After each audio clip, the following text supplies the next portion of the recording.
Hey, what's up everyone? My name is Frankie W and welcome back to my life. Today we are going to do the beginning of the year book tag, which is kind of just another way to talk about your most anticipated and reading goals that you have for the year. I am unsure of the originator of the tag. I just had these questions written down in my notes since last year and I knew I wanted to film it this year. So let's get started. Question number 1.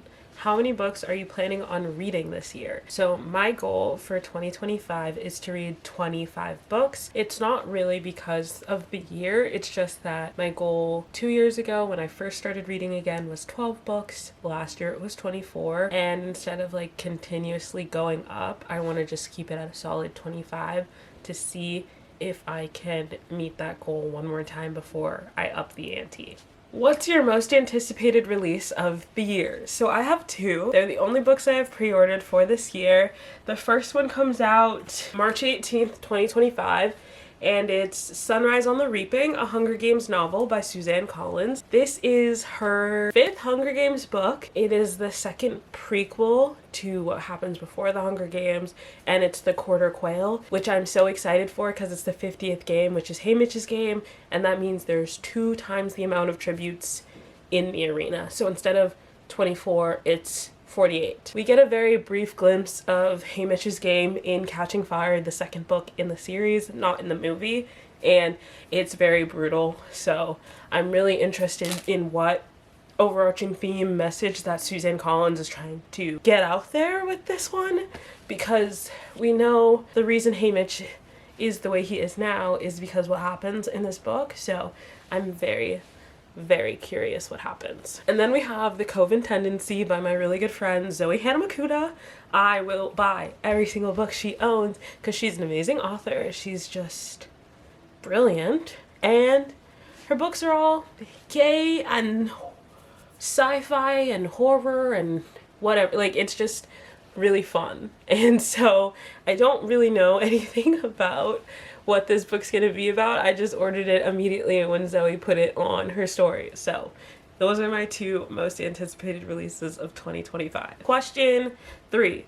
What's a new genre you'd like to try, and what book made you want to try this genre? A genre I'd like to try this year is literary fiction, and one of the reasons I want to try literary fiction is because of Intermezzo by Sally Rooney. I actually bought it today. It was like on sale at Target. I really love the cover. It's just really beautiful, and also literally every booktuber and their mother was talking about Intermezzo from like when it released to Christmas. So I want to see what the hype is about.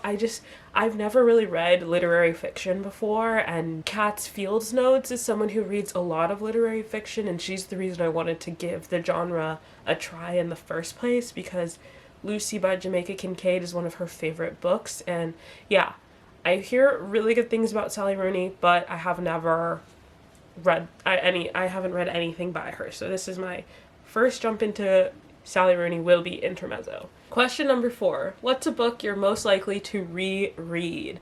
I don't think I have any books that I'm likely to reread. I think if I was going to reread anything, it would be probably like an older book, maybe Struck by Lightning by Chris Colfer, which is a book I read in high school, or Harry Potter, like the first book, or maybe The Hunger Games. I think like those are the 3 books that I might reread, but I'm making it a goal as of right now not to reread books because I want to continue to read everything that's on my shelves, but we'll see how good I am at that. Okay, question number 5. What's a book you want to get to in 2025 because you didn't in 2024? I feel like there's a lot of books in 2024 that were on my need to read before the end of the year, or my 10 before the end and all that, and I just had a lot of books I wanted to read but didn't feel like I had the time to give to them. So off the top of my head, I would say there's Annie Bot, and there's also Old Enough, and Page Boy by Elliot Page. I think those are 3 books I really wanted to read last year, but I never got the chance. Question number 6. What's a series you want to read this year? I have 2 answers for this one as well. I would say either Fourth Wing or A Court of Thorns and Roses. ACOTAR and Fourth Wing are 2 very big series that are very well known in the bookish community. I feel like, not to be hater, I feel a bit overhyped and I don't really understand the hype around either of these series, so I will say I haven't read either of them. I have them because I like dragons and fantasy, so I am gonna read them at one point, but it's like, am I being not like other girls, cringy girl by being like, I'll read them when the hype dies down? Probably. But I would like to get to these soon, especially because this one is on its 3rd book soon, and the series is continuing as we speak, and I think this one has been done for so long that I can read it, and I've never seen a spoiler for this book, so I'm kind of going into both of them very blind, which I appreciate. I'm not really on book talk, so I know nothing about either of these books except for dragons. And there was something, which book, but someone was saying that it's a worse version of another book. And so I wanted to read one of those before reading one of the others. I don't remember. Okay, question number 7. Who's an author you haven't read before but you would like to try this year? So my answer, point blank, is Ali Hazelwood. I have Love Theoretically on my shelf in California and I'd love to get to it. I would say one of the reasons I felt kind of weird about reading the first Love Hypothesis is because in my brain, I couldn't separate that it was Kylo Ren and Rey fanfiction changed into a different story. That's no hate to the Kylo Rey fandom. Like, that's, I have nothing against it being fan fiction, but it's just like me reading it is like, if like someone's I don't know how to explain this except for like, if I told you that a story that I wrote is based on Hermione and Draco from Harry Potter, then no matter what I read, I'm gonna be like, but that's Draco Malfoy and Hermione Granger, you know? So there was like this separation that I couldn't make myself. That's a me problem. So I didn't want to start with the Love Hypothesis. I wanted to start with Love Theoretically because the guy has different hair color, and I was like, I can at least pretend it's not him if it's not him, you know? Whatever. Question number 8. Who's an author you're probably not going to read this year? I wasn't sure how to answer this because as of right now, I don't read too much of the same author unless it's a graphic novel or a manga, but I think for right now, I'm going to take a break from the Ella Dark FBI suspense thriller series. I made it all the way to book 3. I think there are like 12 to 20 books in the series and in the franchise, so I think I'm gonna take a pause on Blake Pierce, and maybe I'll return to him in 28-26 or the end of the year if I want a popcorn thriller to like get me through work or something. Question number 9. What's a popular book you want to read? I feel like because I gave 2 answers to the series one, I will give the same 2 answers here. I would like to read A Court of Thorns and Roses or Fourth Wing. I feel like those are very popular on Book Talk, and I don't love to read trends like that. I feel like it clouds your judgment a bit on a book if everyone's talking about it, but I would like to read it. I also would like to read The Most Wonderful Crime of the Year. This was a book of the month book that everyone got for the month of December, like every booktuber I watched. And I don't like to go on the trends, but the characters on the front kind of look like Archer, like that art style, and it just sounded like a really fun book to read. So yes, The Most Wonderful Crime of the Year by Ali Carter, who actually, another reason I want to read it, Miss Ali Carter is the writer of the Gallagher Girls series. So I've never read any of her adult work. I've only read her YA teen books of the Gallagher Girls series, which is about a bunch of spy girls, a bunch of teenage girls at a spy boarding school, which, I don't know, in The Most Wonderful Crime of the Year sounds like just more of her same mojo. So I think that would be great. What's a non-popular book you want to read this year? I think one of the books I've heard the least about on the internet, or maybe I haven't heard anything about it on the internet, would be Meddling Kids by Edgar Cantero. This is a book I started last year and then kind of just stopped, and I wanted to restart when I was in a different headspace. This is very loosely based off of Scooby-Doo, and it kind of covers like the aftermath of like this person that they put in jail getting released, and what's happening afterwards. And that's not something that is like a spoiler. It's like the first page and it's on the back. But yeah, I love Scooby-Doo. It's one of my favorite medias. I love What's New Scooby-Doo, Scooby-Doo Where Are You, all of the live action Scooby-Doos. I just love Scooby-Doo in general, so I wanted to read this and I never had the chance. So this is something I want to read this year. So I actually have to remember to pack this and take it back to California with me. And then the next question number 11, what's an audiobook you want to listen to this year? While I was on my Christmas on a cruise, those vlogs are out now, I started listening to Julia Fox's Down the Drain. I got to chapter 3, Motherland, which is about, I don't know, 15% of the way in. What does the story graph say? I love the new update. It looks very sleek. Oh, I lied. The story graph says I'm 32% of the way through Julia Fox's Down the Drain. So that is something I'd love to finish in 2025. Her life is so insane, and she just did so much at a very young age. So she was giving me a lot of anxiety. She was stressing me out. So I had to stop. She was stressing me out. Chapter 3 ends in an insane way, and it's just, I know this is her real life, but it's too much. So I had to take a break from reading it, but I'd love to finish it because I truly, not to sound crazy, I don't really know why Julia Fox is famous. I just know that, she's Julia Fox, and I know that song that girl group has where it's like, if she's a fox, call her Julia, and you two used to fake girls, this is new to you, whatever, that one. So that's all I know about Julia Fox, is that there's a song and she's kind of crazy. Oh, and that she just did that eco line with a designer that was a commentary on the wastefulness of old technology, of industrial advancement.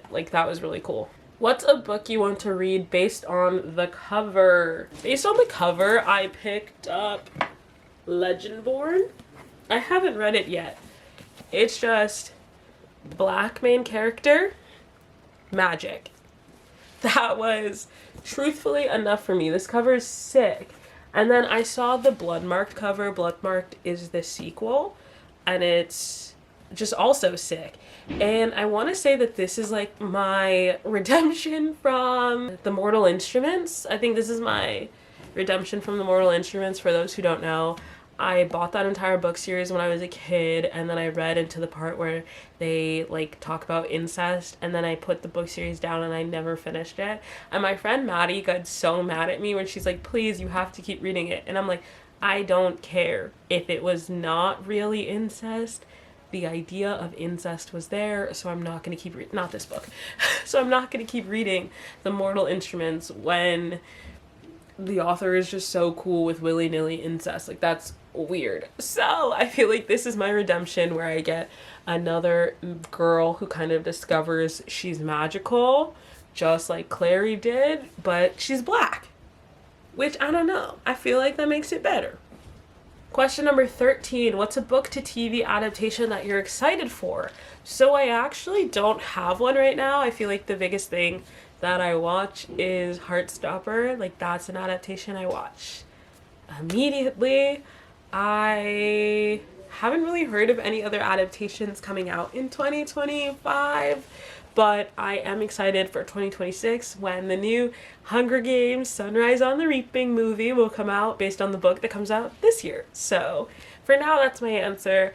If I find out about another adaptation, I will let you know. Number 14, something bookish that you want to start doing this year. So besides being more active on YouTube and in the book community talking about books, I would love to do more reading vlogs. I think that is where a lot of booktubers get their stride and read a lot is because they dedicate so much time to just reading. So I want to do readathons, reading sprints, and like just 24-hour readathons and all those types of things. But like on my days off, on weekends and stuff like that, so it kind of balances off with when I'm working. So I already have a 24-hour reading vlog planned for January, and fingers crossed everything goes well. 15 is something bookish you want to stop doing this year. I don't think I have anything bookish I want to stop doing this year.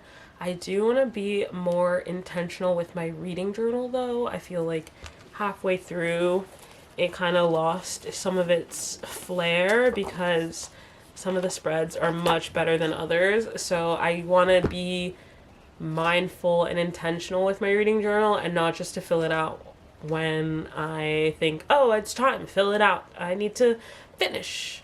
Like, art is subjective. You should take your time with it. There's no race. And like, the only reason people are seeing what I'm doing is because I decide to. Like, no one's actually seeing this journal on a regular basis unless I show it to them. So it can be really personal and I can take my time with it. That's just what I'm going to say. And then question number 16, what's a 2025 bookish goal? So I'm going to talk about this in my reading goals for 2025 video, but basically my goals that'll be on the story graph is reading consistently. I want to try and read at least 10 pages a day for a bit of time. I want to read at least 5,000 pages, listen to at least 72 hours of audiobooks, and read 25 books. Those are some basic steps. There will be more in my 2025 reading goal video if you want to watch that. What's a 2025 booktube goal? I want to post consistently my booktube videos where I do January and February wrap-ups at the end of the month or the beginning of March, and I want to also film more challenge videos so my content is more consistent. I want to film bookish videos but also other stuff because I just have so many hobbies and things I like and I don't want to box myself in. Question number 18, what's a non-bookish goal? Non-bookish goal, I want to be consistent on YouTube this year. Question 19, describe how you want 2025 to go in one word. Growth. Question 20, who are booktubers that inspire you? I will put a few on the screen because there are so many, but I really like Sarah Elizabeth. I love with Cindy. I did a whole Black booktuber spread where it was like Kat's Fields Notes, Kalila D, Kimmy Books, Mina Reads, and Converting to Books are just a few of the Black booktubers I watch. I said with Cindy, Sarah Elizabeth, and there's a bunch others. There's this one British girl that I just started watching that I absolutely love. And yeah, I love booktube. It's kind of cool how many people that like or Uncarly no longer makes book videos, but that is how I found her.